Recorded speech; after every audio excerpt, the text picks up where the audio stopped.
I never liked the crawl space in my house.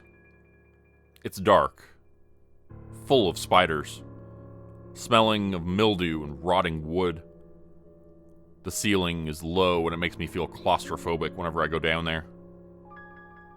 I don't know what it is about it specifically, but every time I open the door under the stairs to hastily shove some box inside, it feels like there are eyes watching me. Usually I don't go past the first few feet, and if I do, I hurry back out quickly, feeling my spine tingling with fear, hearing things moving in the shadows. I find myself rushing out of there too fast for my own good. I've hit my head on the low doorway leading out more than once, forgetting to duck. The house is a backsplit, so the crawl space is really big. It's the same square footage as any other floor. The only difference is you have to bend down to go inside, since the ceiling is just a few feet high.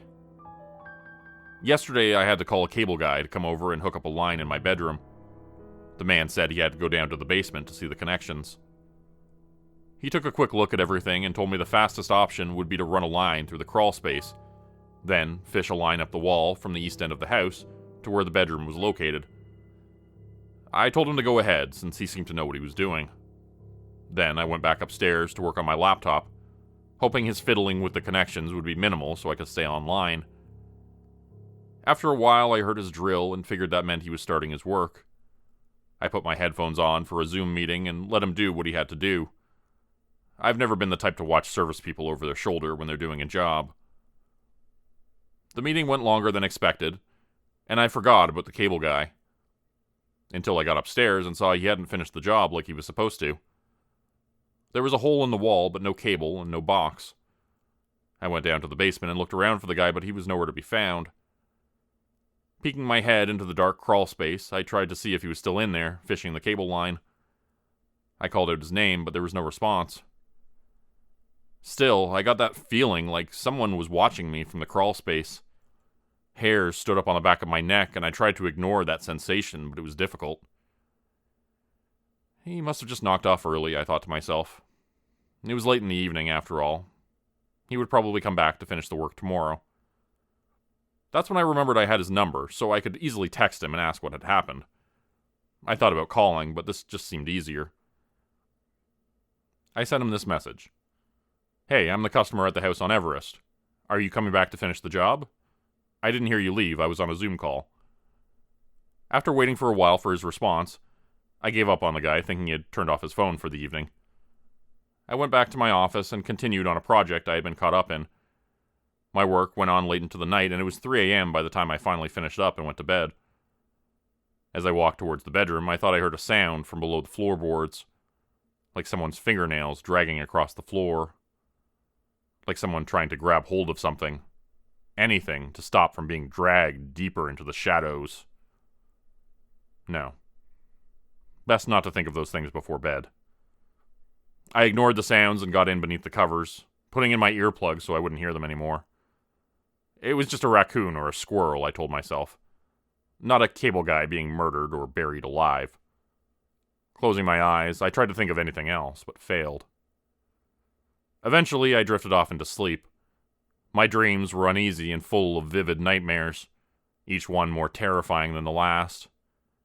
And yet, when I woke up, I couldn't remember a thing.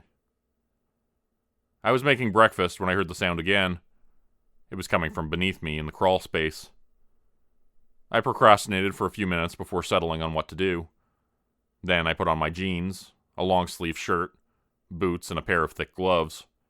I dug out an old dog crate, into which I hoped to corral the pests making the noise. Money didn't grow on trees, and I'd already spent a fortune on cable installation fees.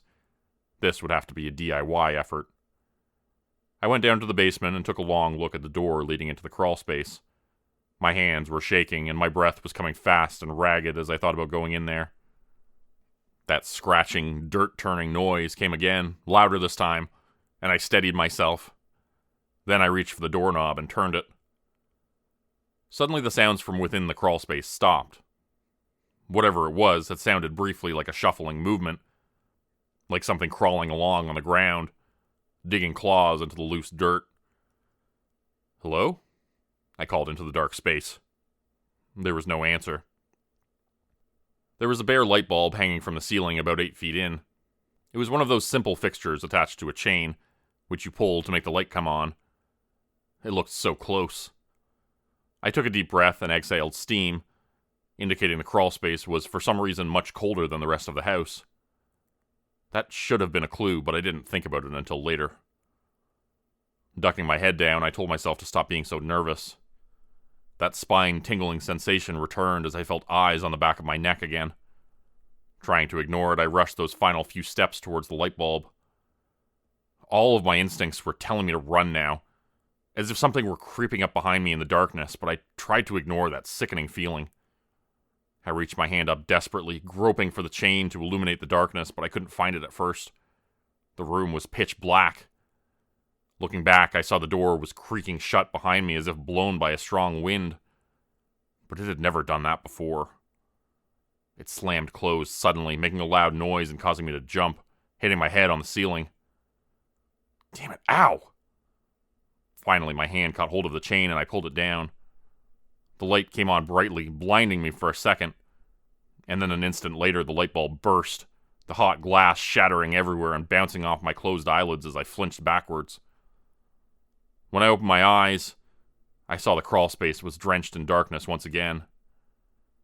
There was a sound of movement once more, this time from near the door, behind me where I had entered. It sounded big, and I realized suddenly that this was not a raccoon or a squirrel I was dealing with. There was a person down in the crawlspace with me. A silhouette moved in the darkness, ducking behind a pillar and out of sight. Whatever it was, it moved like an animal, but it was the size and shape of a human being, crawling on all fours like the girl from The Ring, and moving straight towards me now. My phone was in my pocket, the only light source I could think of, so I took it out quickly and turned the flashlight function on. Just as the light was about to hit the thing, it scuttled behind a pillar and out of sight. But I caught a momentary glimpse of a horrifying feminine face, black eyes, and a mouth full of rotten teeth. Immediately, the phone began to alert me of a low battery.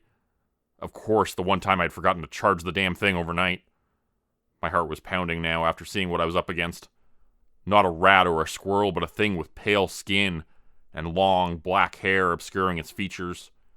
Malnourished, emaciated, and with the vague look of a young girl moving crab-like through the shadows. At least, that's what my mind was telling me I had seen. I scurried further into the crawlspace, away from that thing, terrified as I heard the sound of it moving constantly closer. It was impossible to see where it was in the shadows, but I made out a silhouette of something hunched over occasionally, crawling on all fours, ducking behind boxes and pillars to keep out of sight. It moved like a predator with quick, jerky, rapid strides, much faster than any human being. It was like a blur. There was a wall coming up, I realized.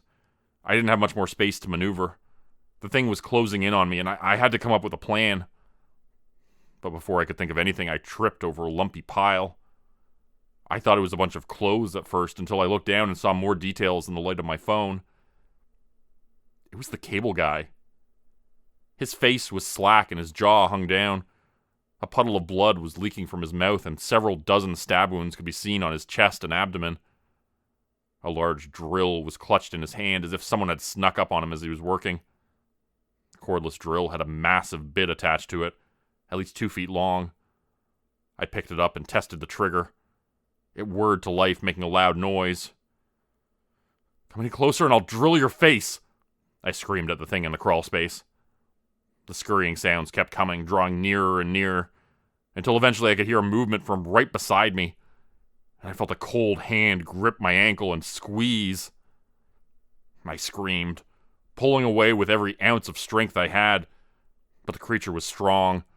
Its grip on my ankle was like a vice, and I thrashed and struggled to get away. I kicked it in the face again and again, hearing teeth breaking and bones cracking, until eventually the thing relented and released me. Jumping up, I banged my head hard on the ceiling again, hard enough to draw blood this time as I caught it on a loose, rusty nail. Yelping in pain, I crawled away as fast as I could, dropping the drill on the ground and then running out of there with my head ducked down in a low, shuffling gait. When I got out of the crawl space, I slammed the small door shut behind me, expecting something to come and start banging and scratching at it the moment I did. But instead, there was just silence, as if I had just imagined it all. But I knew what I had seen. Racing up the stairs, I dialed 911 on my phone, but was surprised to see flashing lights outside already. As it turned out, my neighbors had heard my screams and had called the cops. Not something you can count on every neighbor to do. I ran outside and told the police what had happened. My story was met with a few dubious looks, especially when I told them about the creepy girl and the dead cable guy. But they said they would take a look. Feeling worried for their safety, I begged them to be careful. "Bring lots of backup," I said. "Whatever that girl is, she's straight from hell." Their eyes looked concerned, and I overheard one officer whisper something to another. "Looks like we got another 5150, he said quietly. I was ushered into the back of the police car and told to wait for word from inside. A few minutes later, they came back out. They were shaking their heads, looking at me with disdain. And the cable guy was with them, bleeding from his abdomen and clutching his wounds. They pulled me out of the back of the car, and I saw the cable technician's eyes flash black as coal for just a moment, and he snuck me a stealthy smile. But then his face went back to a look of outrage again. "Yeah, that's the son of a bitch who tried to kill me. Down in the Crawlspace just now. And there's a dead little girl down there, too. You just look around, you'll find her. Who knows, there might be more of them down there, too, for all I know." I felt sick to my stomach, dizzy and detached, like I was in a dream while awake. "You got nothing to say for yourself?" the cop asked before his partner slapped his arm. "Read him his rights first. We don't want anything to hurt our chance of nailing this freak." They put me in handcuffs, and I listened as they recited the words I'd heard 1,000 times on movies and TV shows, but never thought I'd hear for myself in real life. "You have the right to remain silent. Anything you say can and will be used against you in a court of law." I'm up for a murder charge now. At least I get computer time once a week, though. It's allowed me to do some research. And I'm finding out all sorts of things about my assailant. Maybe I can convince the judge that what happened to me is real. It looks like I'm not the only one who's experienced these sorts of events. If you've seen anything like this recently, please tell me, so I know I'm not alone. So the police and the courts know this is real. I didn't kill that girl. I didn't attack that cable guy. He's possessed by the same thing that was inside of her. And hopefully I can prove it before I get the death penalty. Today's video was supported by patrons like Mark from Earth, Crimson Muse, Joy Burton, Diane Showers, Mark Zawal, Cheryl James, Pick Your Sticker, Teddy Dog, Clue 404, Mamakato, Dante Kincaid, Zarin Ray, Angela Donovan, Blarian 50, Devin Kyle, Timothy Baird, Ajetti, Bert Turner, Bajani Aspinall, Michael Pierce, Big Joe, Carrie Harkonnen, LaDonna Spivey, Scott Tanaka, Tom Stewart, Sherman Davis, Bryce Shelton, Susan McClendon, Elise Batiste, Lisa and the Cult Jam, Open Circuit, Fabulavore, Raymond Jaggers, That Darn Fox, Raison Detra, Kai Gaming 99, Windy Burns, The Wendigo, Michael Squishy Park, The Gemstar, Vault 77 Citizen, Puppy Dan, Clovis Wolf, Eldridge Elm, Derek Prey, Elder Being, Casey Hawaii, Rob T, Tragic Mermaid, Darren Fishnaller, Clove Zenoya Harris, Roe Underwood, and Florida Man Luke. If you'd like to help support the channel, please consider joining my Patreon page at patreon.com/Jordan Group Horror. As a patron, you'll get access to bonus videos, a Discord channel, and content. You'll be credited at the end of every video going forward. And if you decide to stay for 3 months, I'll name a character after you which will be featured in the next Hollow's End story. Links to join the Patreon are in the description. Thanks everyone for listening. Please like, subscribe, and comment to help the channel continue to grow. It really does help out a lot. And see you again next time at 4 p.m. Eastern Standard Time. Hope you have a great night.